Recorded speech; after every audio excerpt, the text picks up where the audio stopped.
How to Fix Instagram Add Yours Sticker Not Working 2025 is a comprehensive guide to resolving issues with the Add Yours sticker feature on Instagram. To begin, ensure you have the latest version of the Instagram app installed on your device, as outdated versions may cause compatibility problems.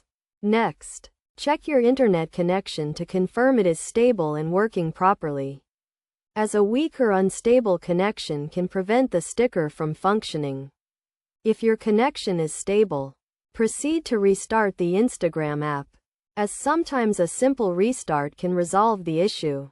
If the problem persists, try clearing the Instagram app cache, as accumulated cache can cause the app to malfunction.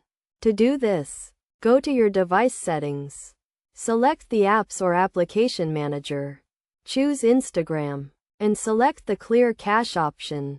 Another potential solution is to check if the Add Yours sticker is available in your region, as some features may be limited to specific areas. Additionally, ensure that your account is not restricted or suspended, as this can also affect the functionality of certain features.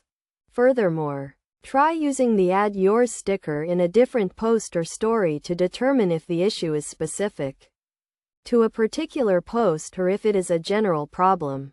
If none of the above steps resolve the issue, consider reaching out to Instagram support for further assistance, as they can provide more detailed guidance and troubleshooting. By following these steps, you should be able to identify and resolve the issue with the Add Yours sticker not working on Instagram. Remember to always keep your app updated and maintain a stable internet connection to ensure optimal performance.